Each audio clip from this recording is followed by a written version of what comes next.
Okay. Sorry. Sorry about that. Sorry about that in the beginning. My phone was a little dirty and I was like, let me clean the screen off. What's up, everybody? Tasha checking in with another video. And this is going to be none other than our weekly review of Life After Lockup season 6, episode 3. If it's your first time joining me, go ahead and like this video up, comment in the comment section, and most importantly, subscribe to the Redefine Me channel. Okay, so I'm out a little early. A little early. Let me get myself situated. Hold on one second. So lighting. It's not where I want it to be. Okay. There we go. All right. All right, y'all. So I'm out a little early today, but that's because me and my husband are gonna go have dinner a little later. And so I wanted to come out and give you all the review before we went ahead and had dinner. What's up, Tasha? As soon as the notification pop up, thank you so much for all your support. I love y'all so much. We about to talk about this show, y'all, because I got some things to say. So go ahead and like this video up, subscribe if you haven't. Shout out to the replay gang, and let's get into these crazy couples. Okay. Thank you so much. And it's funny because I didn't even used to think that red was my color. I thought I was too dark to have a red lip. And I was just like, you know what? One day I tried it and I had fell in love with like red or burgundy or any of these other colors. Like I tend to love it now. Okay. So yeah. So that's my thing. But anyway, y'all, let's get into this review. If I had to rate it on a scale of 1 to 10, I'm gonna give this episode a straight 5.5. 5.5. Like it was something about this episode that I was just like, it's dragging a little bit. Maybe because they had a bunch of lackluster couples on here that I was just not into. But yeah, it's a 5.5 for me. It's a 5.5. Let me think about it because it might drop down to a 5, but it was just that. Okay. Let's kick it off with Keith and Letitia. Let's get them out of the way. That is the first couple we're going to talk about. What's up, Joseph? Welcome to the live. I'm out a little early, y'all. I know, but me and my husband are doing dinner a little later, so I didn't want to. I want to get my review out of the way. So Keith and Letitia, child, listen. First of all, I'm sick of these couples generating storylines, in my opinion. I just do not understand why it is that Keith and Letitia is trying to put on like they are this squeaky clean couple that deserves to have custody of Keith's son. Let's get into it, okay? So we open up right with them. Okay. Keith is getting out the good old halfway house. Joseph said this episode was 6.5. Okay, so Joseph gave the episode a little higher.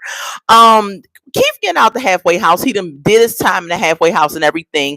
Letitia getting ready to go get him. She curling her hair. She sat up here and burnt herself and said, oh my gosh, I feel like a high school girl. Not only do you feel like a high school girl, you're acting like a high school girl, in my opinion. Okay. So she's going to go pick up Keith, but she first has to drop her kids off at school. The oldest daughter still looks like she's depressed in the face.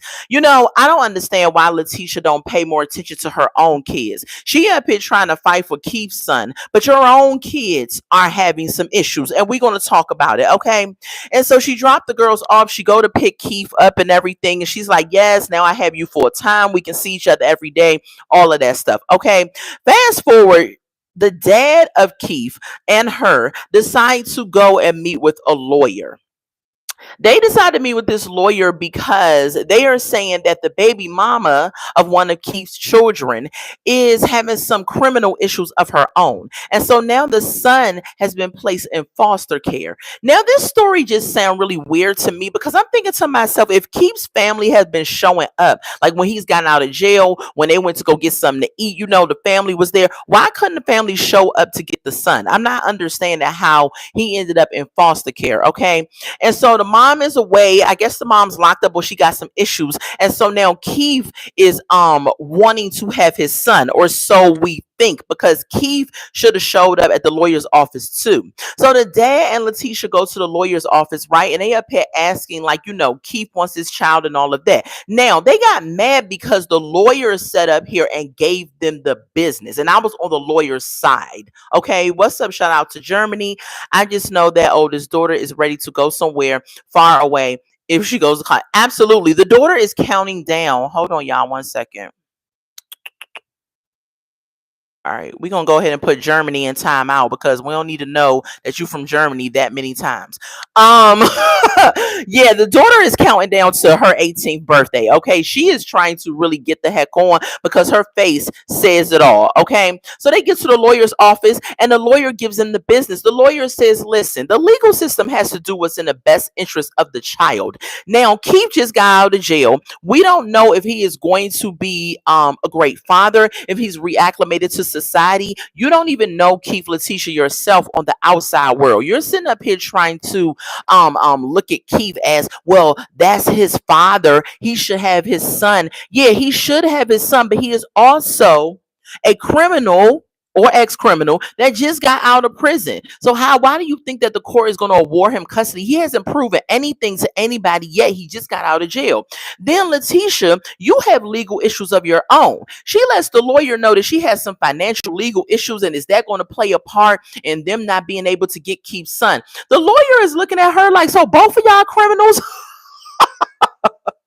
So I'm up here looking at her like, girl, didn't you just hear what he said? The judge wants to do what's in the best interest of the child. And you're up here telling this lawyer you got other legal issues of your own. And as y'all know, Sarcasm released that Letitia has been locked up again. Okay. And I don't know what it was for because I didn't read into the story, but she's been locked up. And I think it's for like fraud or something like that. She's another one that's trying to do a get rich quick scheme when she need to just buckle down and get a regular smuggler 9 to 5. Stop trying to be a boss chick because that's what you're not. You know what I'm saying? So fast forward, the lawyer is just like, listen, y'all gonna have y'all work cut out for y'all because y'all need to prove to the judge that the child would be in the best care of you both. Okay. He's like, because he went to jail for drugs, right? He may end up having a relapse moment, some drugs in the house. Nobody wants to have that going on. The children, it needs to be in the best care. Joseph said, I'm sure Keith loves his son, yes, but he wasn't there yet for him because he was locked down, which is a bad look for the course. Absolutely. Tasha said, right. He needs that silly little thing called employment. Yes, a stable home, those silly little things. Absolutely. And even the lawyer told him, he was just like, Keith did this to himself. Did this to the child because Keith was the one that committed a crime and landed himself in prison. He wasn't there for his child. So basically the lawyer was like, look, he need to take some ownership. And now because he had all of that stuff going on, he is going to have to prove to the courts that the child belongs with him. Okay. Letitia's up here. Of course, you always know how she's always like, can't believe something is happening. She's like, oh, this is ridiculous. It's his son. I'm like, Letitia, sit down somewhere. You're a mother. Why wouldn't you understand what this man is trying to say? So anyway, fast forward from the lawyer, we get Letitia and the youngest daughter in the kitchen making cookies. Now, this part of the conversation with her and her youngest daughter had me looking real crazy at the screen. Okay. So the youngest daughter says, so dad's about to get out of halfway house tomorrow, right? And Letitia's like, yeah, your father's coming home and all this stuff like that. That's why we're making him these cookies. And so the daughter goes and says, he's not the oldest daughter's father. She's like, well, it's your father and her stepfather. So she says, it's not her biological father, saying the oldest daughter, right? As soon as she said that, I screamed at the TV. I was like, it's neither one of their biological fathers. What the heck are you talking about, Letitia? And so the little girl is like, so he's my dad and not her dad. She was like, well, he's not your biological father. And then the little girl, what's up, Janae? Then the little girl was like, oh, wait, he's not my biological father. I said, oh my God. I said, Letitia, if I'm confused in this conversation, I know the little girl is confused. And she's like, no, he's not your biological father, but he is the one that takes care of you and cares about you. Lies again. He just got out of prison. How has he been taking care of this little girl? Please help me understand that. Unless, because Keith claimed he had money when he was locked up. So unless he was using the money to help Letitia out with the girls, I don't know. But I was so confused in this moment. She had been going to tell the girl that it's not the other girl's biological father, but then turn around and say, well, it's not your biological father either. It was all over the place. I said, girl, Letitia, you are so confused. At your big age, how are you this goofy and out of touch with reality? I don't want to see her and Keith on my screen no more. I really hope and pray that something happens where they're not even filming anymore, because they don't have a storyline. Every time we get them on the screen, they're reaching for something. Now they acting like they want to get custody of Keith's son. Child, bye. Joseph said, I know the daughter was like, what you talking about, Willis? Right. Like, I was confused. I know she was confused. But let's move on from them, because I cannot with them. I do not care for this couple. I don't want to see them ever again. Let's move on to Z and Troy. They are back, y'all. I said, oh Lord. Somebody told me Z and Troy was coming back. And I was just like, I hope not, because I do not want to see Z's old bumpy pothole face up on here acting crazy and crashing out over every little thing. But they are back. All right. And so I want to know one question. Why is Troy wearing a bonnet? This sassy man generation has to stop. What the heck are you wearing the bonnet for, sir? I don't know if he's trying to get waves or keep the waves in his hair. I don't know what the heck is going on. But I like me a man that rock rough and tough with his afro puffs, okay? I don't want to see your why are you a bonnet is for women, in my opinion. I'm just saying. I mean, maybe it was a do-rag that he had pushed up that looked like a bonnet, but it looked a little sassy to me. That's all I'm saying. Troy, get the bonnet off your head. Tasha said, unless they bring back Karen, right, they have nothing. Nothing. Okay. So we get them up in the confessionals, and Troy is letting us know that life has been good. He started his own flooring business. Okay. And because of that said flooring business, they have been able to buy this lake house. Now, I didn't see a lake. I ain't saying it's a lake. It looked like a nice little house or whatever. They was in the house decorating a Christmas tree. No shade to Z's son. No shade at all. But I think this little boy may be touched just a little bit. Like, does he have autism or something like that? Because he acts really immature for his age, in my opinion. And the fact that Z treats him like a little baby and all this other stuff is even worse. But I do think he has maybe some issues. It's a retention pond. Tasha's funny. He may have some issues. I don't know. But they're up in the house decorating a Christmas tree, trying to look like the Waltons or something. I don't know what they was doing up in there. They kept decorating that tree for like 5 minutes. So then all of a sudden, Troy gets a phone call from his mother. So actually, they were in a confessional, and Troy gets a phone call from Miss Karen. I said, Miss Karen, welcome back, Miss Karen, right? So we pan over to Miss Karen, and Miss Karen got her weed laid out on the table, about to roll herself a good old blunt while she calling Troy. I said, is that weed on the So she says, Troy, I need to talk to you about something. Are you by yourself? All of a sudden, Troy crashes out. I don't want to deal with this, mom. Why you always got to go there? I said, Troy, at least let her tell you what's up. Like, because we want to know too. Like, what is it that she has to talk to you about? So Troy was very rude to Miss Karen and hung the phone up and was like, I don't have time for this. Now, let me tell y'all something. First of all, Miss Karen is not mother of the year. Okay. We all know that, but she is your mother, Troy, and you only get one mother. I understand that there are some mothers in the world who are not the best mothers. However, the Bible says honor your mother and father. It doesn't say put up with their crap. It doesn't say be negative like them. It doesn't say even condone the things that they do, but it does say honor your mother and father. Okay. Hold on one second, y'all. Let me escort somebody out the room. All right. Weed is legal in NY, so Karen still puff pass. Right, exactly. That's exactly what she's doing. So it does say that, and that is his mother. And I believe in this particular episode, what we saw was Troy has been brainwashed by Z. It seems to me, what's up, Yuli girl? Hey. It seems to me that Z has manipulated Troy, brainwashed him, and is trying to separate him from his family.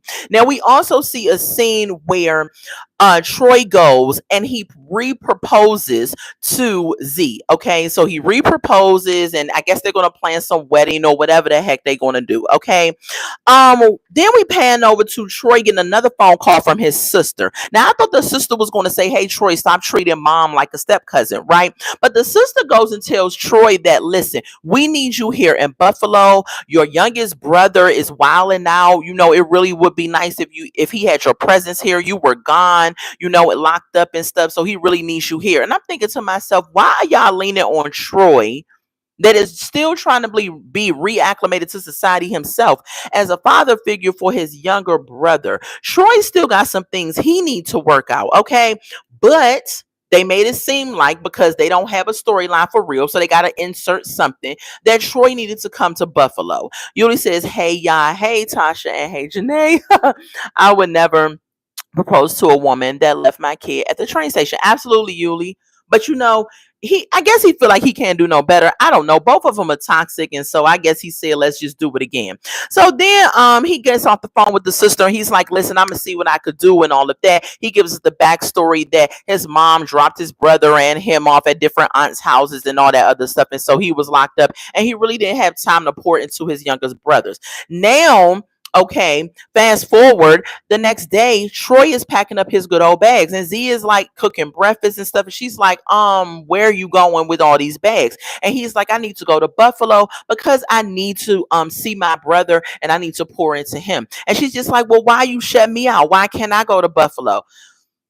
Again, me with Z. Okay, he's about to go see about his family. Why would you even want to go? And even Troy said this: "I don't want you to go because I don't know what I'm walking into." Yuli says, "I am doing a Karen."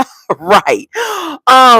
So he says, "I don't know what I'm going to walk into. I don't want you to go, so I want you to stay here until I figure it out." Right. And she's just like, "Well, I don't understand." He's like, "Look, I'm gonna be gone for 2 days. It's not like I'm going to go do anything or whatever. What's up, comedy? Hello, hello, welcome to the live." He said, "I'm not going to do anything. I'm gonna be gone for 2 days. Check on my brother and all of that." She was like, "Well, I want to see baby Troy and all this." Listen, Z, he not going for baby Troy. He's going for his brother. Now, while he's there, yes, it would be stupid of him not to see his daughter, okay, while he's there. However, he needs to go handle this situation on his own, and you need to go sit down somewhere, in my opinion, okay? What else happened with them? That's it. Z just wants everything. She wants to take Troy and keep Troy to herself, isolating him from his family, and she just wants him to be all about her family and her, and she does not want Troy to take care of his family and his responsibilities. And I believe that's why him and Miss Karen have a wedge, is because of Z. Because last time they were on our screen, last season, him and Miss Karen looked like they were trying to repair whatever relationship was damaged. And when Z said that now she has an issue with Miss Karen, because as we saw in between these seasons, they had a falling out all over Facebook, and Miss Karen was going live and dragging Z and all this other stuff. And so they have had a falling out since this is a season is coming back. And so Z don't like Miss Karen. So because of that, now Troy is having to choose between his mom and his wife. Now, of course, the Bible says you leave your family and you cleave unto your wife when you get married. But it doesn't mean that you completely isolate your family and don't have anything else to do with them. Joseph says, "They had me think that little brother was a teenager." Me too. The brother is 26. I don't think there's much you could do for someone that is adult age unless he has a mental issues. Right. That's what I thought too. I thought it was a teenager. When they showed a full grown man, I said, "Listen, child by." But again, they don't have no storyline, so they have to do something. Anyway, y'all, that's it with them. They didn't have nothing going on. I don't even know why they're back this season. I didn't even want to see them back this season. But let's move on to the next couple. Hold on, y'all. All right. Let's move on to the next couple. Let's get to Daniel and Bianca. Ciao. Bianca is like 12 years old, trapped in like a 30-year-old body. This girl had a crash out. over the fact that Dan, she talking about some Dan ain't coming back. He not coming back. So y'all remember last episode, right? The PO called her and we was wondering what was going on with the PO, or the PO called her. Because anytime the PO calls, don't they put them on speakerphone so we could see what it is they're saying? They change their voice up and everything, and then we get to hear what's going on. Well, how is it that the PO called and Bianca didn't put it on speakerphone and all of that? I don't believe that was the PO. I think Bianca and Daniel don't really have a storyline either, so she got to pull something out the wind. I don't know if that was one of her friends that called or whatever it was, and then the producers came up with this elaborate story, but I just don't believe it. So anyway, Dan arrives at court, right? He goes into court. Bianca pan over to her. She getting a call from the PO, and Dan, she says Dan isn't coming back. She's taking off the mic. Dan isn't coming back. I'm like, did Dan get locked up? I was trying to figure out what was going on. I was so confused. I said, wait, so is Dan getting locked up? Because the way Bianca was reacting, she was reacting like they held him in court or something. I said, dang, Dan getting locked back up. But that wasn't even the case, okay? 2 hours later, okay, we pan over to Bianca being at her apartment, right? She gets a phone call from Dan and he's talking about, I got 80 hours of community service. I don't have to go to jail or anything, but I'm gonna stay here for the night because remember, y'all, it's a 7-hour drive to get to where he had to go to court. What's going on, Tammy? I'm still came alive. I haven't no license to. Huh? To a girl smile. Okay, well, I guess thank you for the compliment. I'm not sure.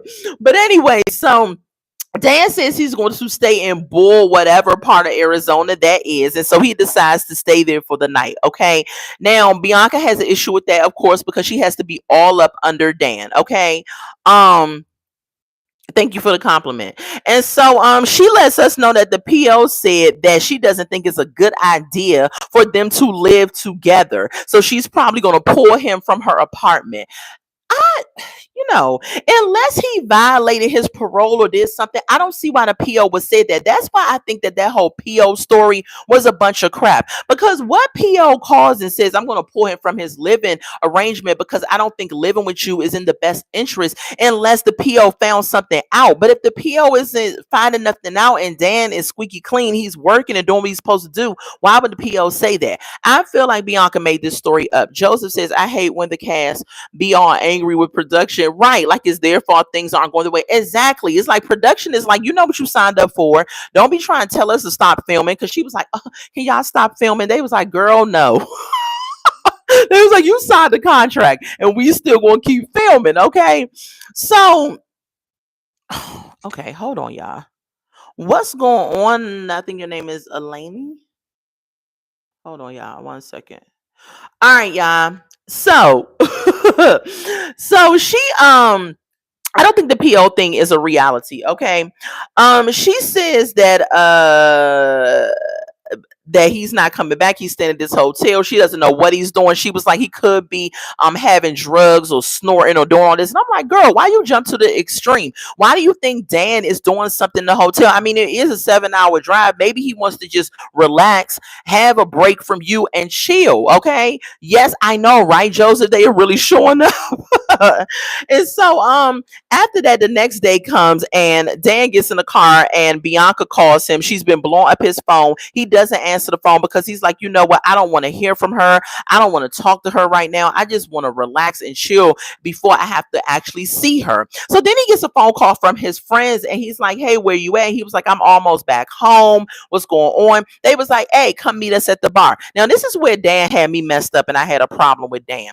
Why the heck if you know a month ago you fell off the wagon, you had a drink, right? Why are you going to go meet your friends at a bar? And then what kind of friends are these that know that you have a drinking problem, that you're trying to stay clean, would even ask you to meet them at the bar? However, Dan rolls up at the bar. He pops up in there. What's up, y'all? I'm here. Dan in the building. He sit down with his friends. He's like, what do you have? And the friend is like, I got a Long Island. He up here drinking a Long Island and everything. The friends up there saying, I wouldn't answer the phone if I was you for Bianca. She keep blowing up your phone. She getting on your nerves. You shouldn't deal with her. Giving him all type of bad advice, right? And at the end of the day, your friends, if your friends are not lifting you up, encouraging you, and giving you the best type of advice, then what kind of friends are they? Okay. And then we hear Dan say, I think he said, give me a drink, or where's the menu at, or something like that. So Dan might end up having another drink himself. I don't know. But Dan, in my opinion, needs to get some new friends, because these are not the friends that you need in your circle. Okay. Moving on to the next couple. That's it with Bianca and Daniel. I believe that Bianca and Daniel should break up. Bianca is very immature. She crashes out at the drop of a hat. If Dan goes to the bathroom and she's not aware that he's in the bathroom, she'll probably start freaking out. It's like a little chihuahua. She's just always up under Daniel. She crashes out at the drop of a hat. She's very immature. She needs to take her tail back home and let Dan move in with his parents. They just need to break up. It's just not a good idea. And she wants so bad to be married to him and have this baby in his life and everything. Ma'am, you were not wife material or mother material. You have a lot of maturing and growing to do, Bianca. Okay. Moving on to the next couple, which is good old Will and Courtney. Okay. Now, last week I was looking at Courtney like she was the problem. I really, really was. But this week, I found out that I'm on Courtney's side, and I was just like, how am I on Courtney's side? Joseph said, I get the Daniel wasn't feeling Bianca like that, but he still should have let his friends talk about her. Yes, he shouldn't have let her friends talk about her like that. And also, to go back to them real quick, what he should have done was answer the phone and let her know that, he's on his way home. He's just stopping to get something to eat or whatever. Give her some type of ease or something, because you already know she's a crash out, and she kept calling his phone. So why not just answer the phone and give her some type of ease or something? I don't know. Do anything. But he chose to not answer it. And this is why she kept on calling and acting up. So Will and Courtney. I was on Courtney's side because Courtney, okay, now don't get me wrong. Courtney is wrong for up here using Mark, because that's all she's doing. She says she doesn't have no sexual attraction to him. She's never going to be with him. She's just using Mark. Now, she is wrong for that. But Will is doubly wrong. And I'm going to tell y'all why I feel that way. So we open up and Courtney is at Mark's house doing laundry. Okay.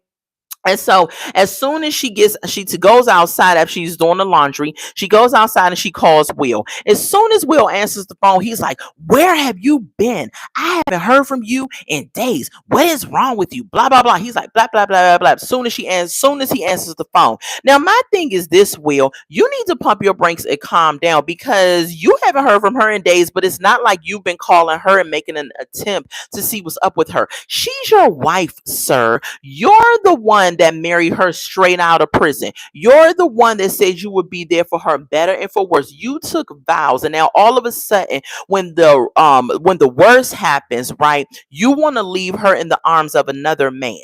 I don't understand how you sit up here and is mad at her for being who she is. You're not even giving her a chance. And Courtney even said that. Now, granted, she did relapse. She did put herself back in jail. Okay, we get that. But at the end of the day, you're her husband. And so you're supposed to be there for her. And you're not there for her. And she needs money. So what the heck you think she was going to do? What you want her to do? Wait on the side of the road, on the curb, live in the daggone homeless shelter or something, or even on the side of the road and wait for you to think about popping up? He's very manipulative, and he tries to hold over her head that he is her everything, right? And gets mad when some other man is taking his place. Joseph said, I think Mark want to be used because this is the most attention he's right getting from a woman. Me too. Me too. Yeah, I agree. Janae says I agree. You can tell Mark doesn't get any play. He doesn't. Look at him. Like, child. You can tell he looks very creepy. Like, he looks like he'd be the dude at the bar waiting in the corner for a girl to stumble to the bathroom so he could slide up and like cover her face and put her in his car. Like, he looks like he would be on Law and Order SVU. I'm just saying, he does not look like a person that gets a lot of attention. He looks very cringe, very creepy. Okay. Um, he said you are behaving like a single person. And guess what, Will? You're treating her like a single person. She's your wife. So you should have tucked your tail, went to go pick her up, and took her to a restaurant or something, and y'all talk about the plan for her to stay out of jail or whatever. But you married a woman who just got out of prison, who probably needs counseling, therapy, all type of treatment that you're supposed to be there for her. What did you think she was going to come out and be freaking daggone a Molly homemaker or something? No, she is a criminal that needs to get into reacclimated into society, and you were supposed to help her with that. But no, Will keeps throwing a tantrum. Oh, she back locked up now. She can't come to California now. This now that. Will, you already knew that was a possibility, sir. So now you mad at her? Child, by what else happened with them? She said he's mad because somebody else is helping her and he's not. And I believe that is true. He's very selfish and he's mad that Mark is taking his place of providing for her because he's not doing it. Will wanted the idea of marriage, but didn't want to put in the work of marriage. And that's exactly what he did. He wanted to be her savior. He wanted to control her. He wanted to do everything. And he thought in his mind it was going to be some fairy tale thing that she was going to come out of jail. They was going to run off into the sunset and it was just going to be absolutely beautiful and bliss and nothing else was going to happen. And as soon as something else happened, Will threw a whole fit. Okay. I can't believe I'm actually agreeing with Courtney and I'm on her side about this situation. Now, while she's on the phone arguing with Will, right? He says, well, where are you at? Who are you with? Okay. Mark, oh, nasty, cringy self, all of a sudden finds his way outside and he's like, well, what does it matter who she's with? She looked at him like, I was just like, Mark, she's on the phone with her husband that is still her husband, but you sit up here and you want to make it so that they can break up so you can think that you're going to be with her. Because y'all already know Mark said he loves Courtney, but what has she done that makes you love her, Mark? No, you're infatuated with her. You're trying to have sex with her, like Will said, and I do agree with that. And you know that you don't have a chance in Hades with any other type of woman. And so because she is here now, you're trying to make it so that Will is the bad guy and I'm your savior and I'm going to be here for you. Mark think he's slick, but I see you, Mark, and we all see you, Mark. So he says something. Courtney looks at him like she wants to stab him. And then Will is like, okay, so I hear somebody. So I know you're there with somebody. Mark's sitting out there laughing while her and Will are arguing. And Will says, you know, you're not acting like a wife. We are breaking up. You're not acting like a wife. And he slams the phone down, hangs up on Courtney. Will, you did it to yourself. Take accountability, sir. You married someone straight out of prison. You didn't even know. If you would have waited a smooth month, you would have seen her go back in prison. And then you would have been like, you know what? I'm going to cut my losses. But now that you've taken vows, and let me tell you something, marriage is a serious thing. Vows are serious. God takes marriage very seriously, Will, and you just can't pop up and say, oh, we breaking up. No, nobody cheated. Now, in the Bible, the only reason they gave for divorce in the Bible was if someone cheated, had infidelity issues. Okay. She didn't cheat on you, so we don't see her have slept with Mark. Now, she said she ain't slept with Mark, but she hasn't cheated on you, Will, as far as we know. So that is still your wife, and you have obligations to her. You know, and she told him, she said, I just got out of prison. And Will is up and telling her, well, don't you got a job? She's like, well, I just started the job. I ain't even got a check yet. I'm like, Will, you can't be serious. She don't got consistent money yet. Why are you not taking care of her? You signed up for this, sir. He lets us know that with the ring and the clothes and the phone and everything else that he's done for her, he spent about $20,000. You again signed up for this. Do you want us to feel sorry for you? Because I don't. You should have waited to find out what type of woman she was going to be. She ends up crying when he hung up the phone. Mark is there hugging her. It's going to be okay. I'll take care of you. You don't need him. Blah, blah, blah. She goes in the house and goes in this room. All of a sudden, Mark knocks on the door. He lets himself in and closes the door. And everything he does, I was just like, oh. I was like, somebody called the FBI or something. Mark is horrible. Okay. Joseph said Will has to realize that he was a sugar daddy, yes, as well. He was just the highest bidder on Courtney's list. Absolutely. Will was in the same position as Mark was, but he think he is better than Mark because he married her. Dummy. Mark up in the room up here saying, you know, well, it's okay. You don't worry about him. You know, I got your back. I'm here for you. He gives her a kiss on the side of the face. And I'm just like, ugh. Courtney lets us know again. She doubles down and says, I am not attracted to Mark. I'm never going to sleep with him. This is not going to happen. I was like, girl. I said, oh my goodness gracious. Mark is just like, stop crying. He's just disgusting. And she don't want nothing to do with him. And instead of Mark at his big age realizing that she's just running game on him too, he's sitting up here thinking like Steve Urkel, if he wear her down enough, that she would come to her senses and give him some or be with them. Child by Joseph said Will thought that if he married Courtney in such a short time, she would have committed to him. Yes, Will actually started out as the controlling one in the relationship. Yep, he surely did. He is. So let's get off of them. That's it with them. Do y'all think Will is wrong? I think Will is wrong in this situation. I really, really do. I mean, Courtney is wrong. Don't get it twisted. I do think that Courtney is wrong for having Mark around. But if you think about it, if Will was there when she got out, if Will was doing his job as her husband, then she would not have felt the need to run into the arms of Mark. Now, I believe that Courtney kept Mark in her back pocket because just like Will was just getting to know Courtney coming out of jail, Courtney was just getting to know Will coming out of jail because, like she said, she been dealing with Mark for 5 years, and Mark has been consistent. She just now start kicking it with Will. She don't know how Will is going to be, and what Will is showing her and showing us that at the first sign of trouble, at the first sign of her doing something, that he's going to jump ship. Now, am I saying he's supposed to put up with some crap with her just because he's her husband? No, but what I am saying is that you took vows, Will, for better or for worse. This woman, if she ain't cheat on you, then Yanni, you need to figure out how to work it out with her. Or did you just want, you fell in love with the illusion of what you thought was going to happen when she came out of jail? Let's move on to the next couple. Let's move on to Justine and Mike. Another. They don't, why are they on this show? Why is Justine and Michael on my TV? Why? Anyway, we open up with them. They still at the daggone office space with the couple that was trying to open up this barbershop. Y'all know Mike got another get rich quick scheme. He's trying to open up this barbershop. Justine is mad. They go outside. They are arguing. Justine says she's not going to play second fiddle. She wants this wedding. You're choosing the business over her once again. Mike said Justine wants to spend too much money. He said the way that Justine shops, she puts him in a situation. Okay, now he's gonna blame her. Justine then in turn calls him a mama's boy. I don't even know how that happened. And I'm just like, boy, these people ain't got no storyline. And so she is like, hold on. Okay.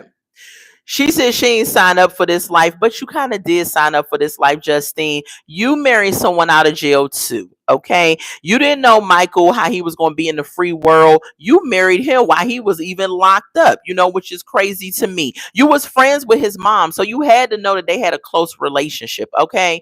So when they got home, right, he slept on the couch. She slept in the bedroom. Okay.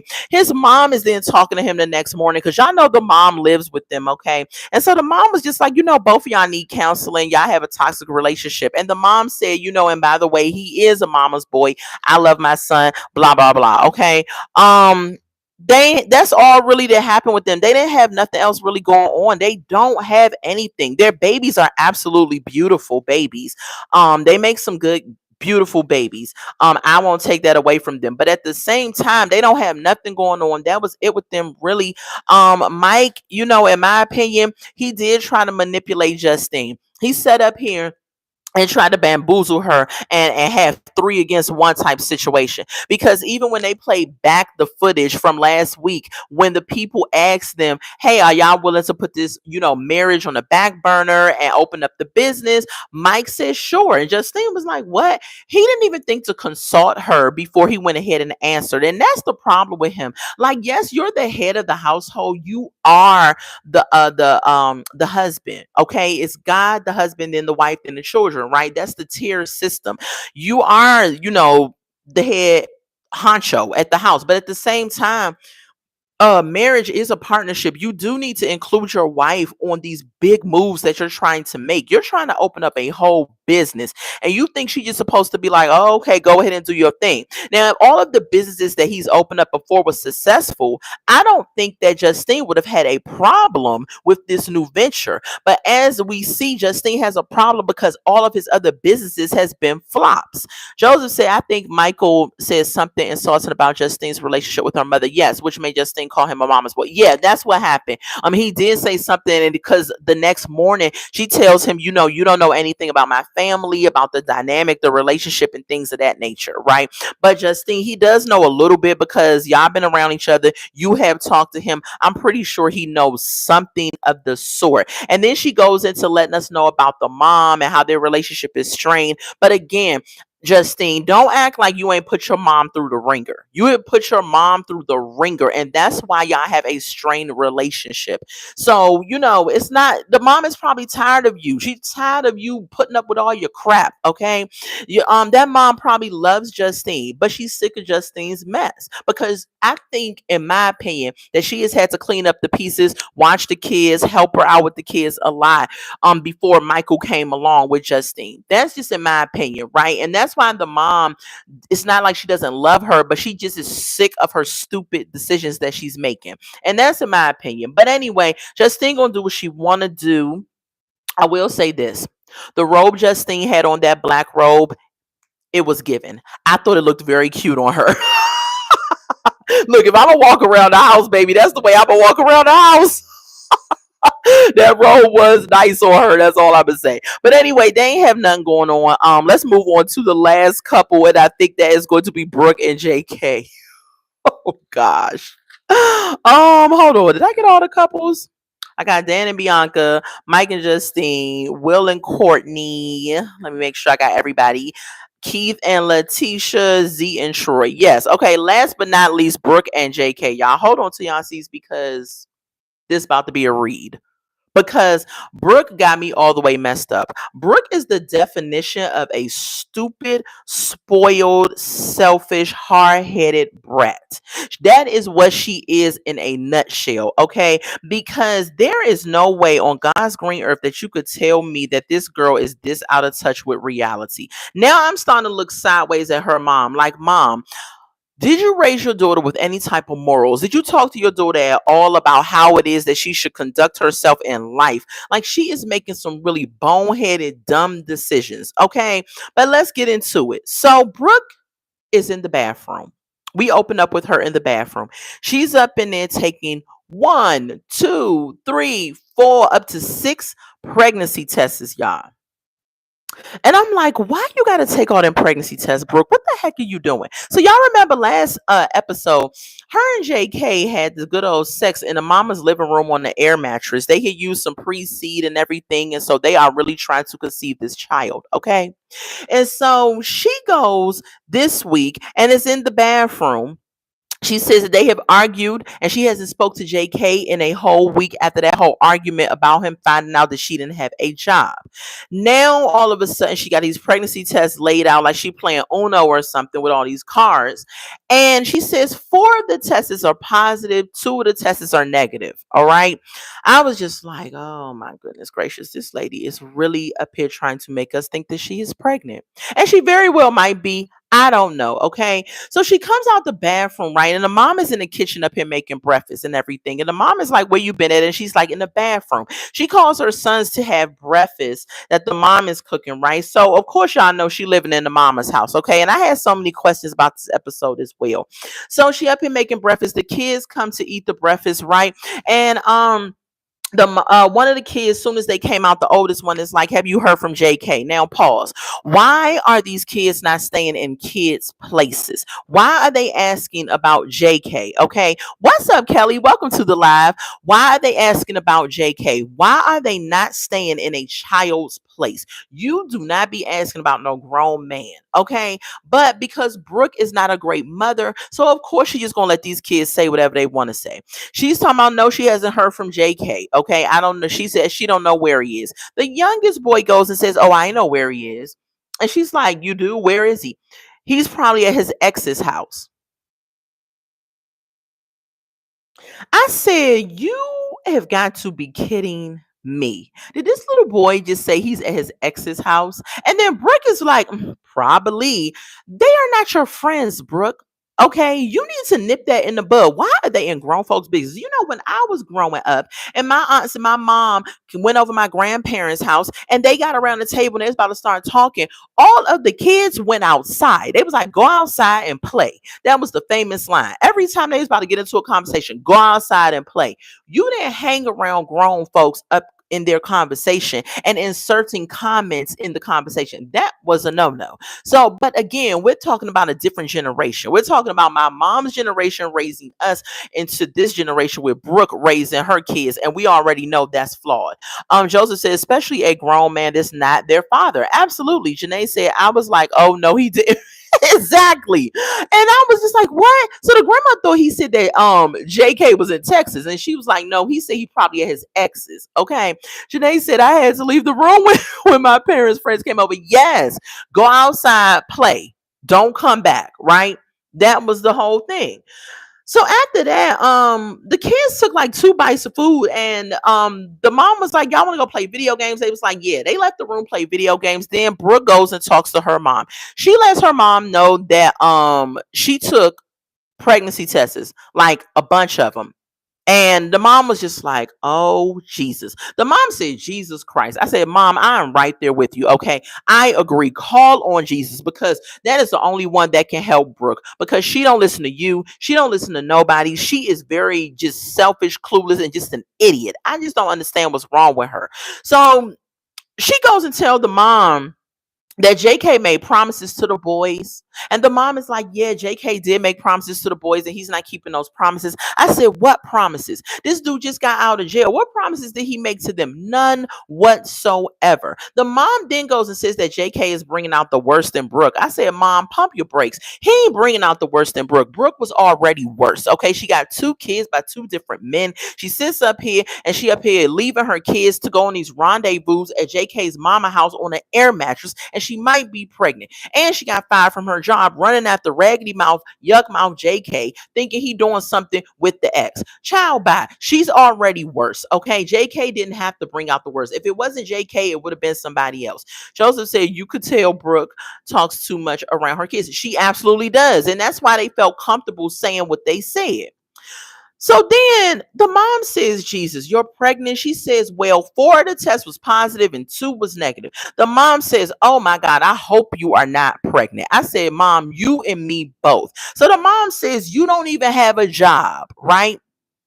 But no. Brooke tells the mom, oh yeah, and I don't have a job. Like the way she said it was like she just slid it in there. First of all, this was fabricated. Okay, because I believe the mom knew that she got fired. Now, correct me if I'm wrong. Wasn't she working with the mom at the store when she ran out to go after JKX? Like, I'm confused. Like, how did the mom not know she wasn't fired? I think the mom did know she was fired, and they was just trying to put on for this show. Because you're living in a mom's house, and ain't no way you can hide some stuff, but you can't hide everything. Kelly says, yeah, like that's what I thought, right? So the mom is just like, if you're pregnant, this child doesn't have a chance in hell. I said, Mom, you hit the nail on the head, because he doesn't or she doesn't. Right, she was with the mom. So I'm just like, what the heck? How is the mom acting like she don't know she got fired? But anyway, that was just fluff. That was for the show, okay? The mom then gives Brooke some advice. The mom is just like, let me see the pregnancy test. Brooke shows her the pregnancy test. She said, what the heck you walking around with pregnancy tests in your purse for? She was just like, because I didn't want to leave them here and show you, because I didn't want to deal with the BS of everything that you might say out of your mouth.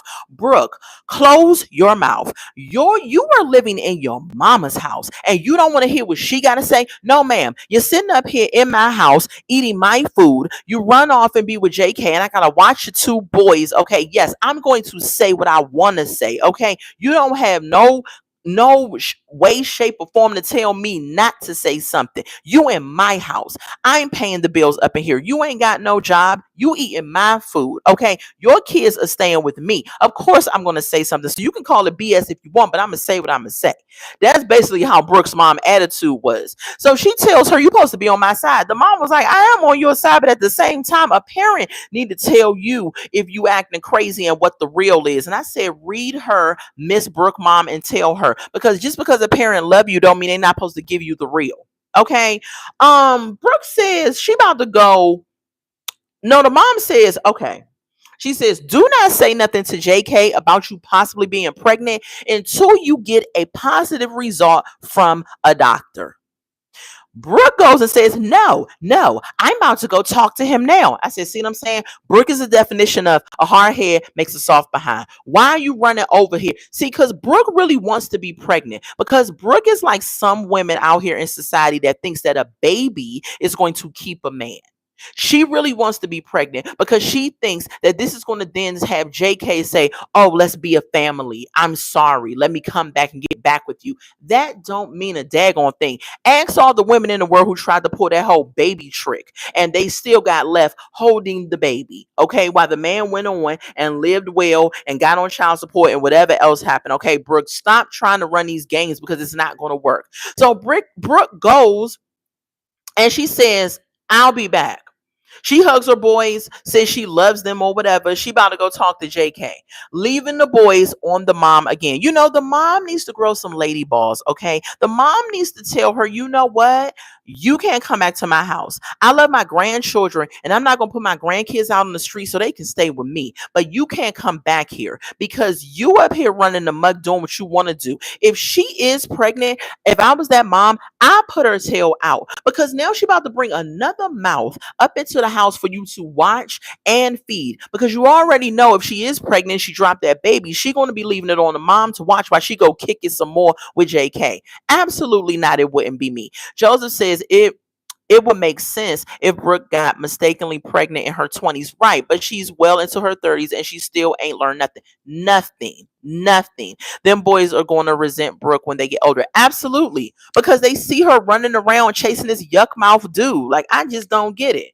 So, she goes to JK's mama house, knocking on the good old door. I said, Lord Jesus, this girl is up over these people's house, up here talking about she might be pregnant, and she don't even know if she pregnant or not. I said, child, bye. So she sits up here, knocks on the door. JK opened the door and everything, and she coming out right. And she tells JK she could possibly be pregnant, right? So JK goes to get his parents. So they up in the good old bedroom, you know, watching a movie or show or whatever they was doing, right? So the parents get up and they come out and sit down, right? The parents look like they was chilling, like they was not ready to hear whatever he got to say. So JK then tells his parents that Brooke has some positive and negative pregnancy tests. Boy, when I tell you, that mom was like, oh my God. And then the dad snapped. And I would have been the dad, okay? Because the dad goes and snaps and he says, well, didn't your mama give you condoms? What you thought the condoms was for decorations on a Christmas tree? He said, don't ask us for no money because we ain't giving he said, because we ain't giving you nothing. I said, oh my God, is this that dad snapped, and that would have been me. Brooke is like, oh my gosh, why can't you all be excited? I mean, this is gonna be your grandchild. And I'm like, Brooke, have you fell off the wagon and hit your head while doing crack? What do you mean why these people ain't excited? Girl, you ain't got no job. JK ain't got no job, right? He living in her house. You living in your mama's house. You got two other kids you barely see and take care of. Child, it's a recipe for disaster. And then you want to bring a baby into the mix as if that's going to solve some type of problem. Girl, the grandparents is going to help out because that's what grandparents do. They look out for what's in the best interest of the children. But you sitting up here making these bonehead stupid decisions and you want them to get excited? Are you crazy? Dad was hot. Yes, Janae, dad was livid. Dad had it. Joseph said that dad said everything the viewers was thinking. Absolutely. That dad snapped off. Okay, the dad crashed out, and I was here for every single piece of it because he's over it. And I agree with the dad. Like, come on now, don't ask us for nothing. Then JK gonna say we're gonna figure it out. We'll figure it out. Everything's gonna be okay? I said, how you gonna figure it out, JK? You ain't got no daggone job. And how you going? What you gonna do? Go get that truck and do the hot spot or whatever he was talking about he was gonna do?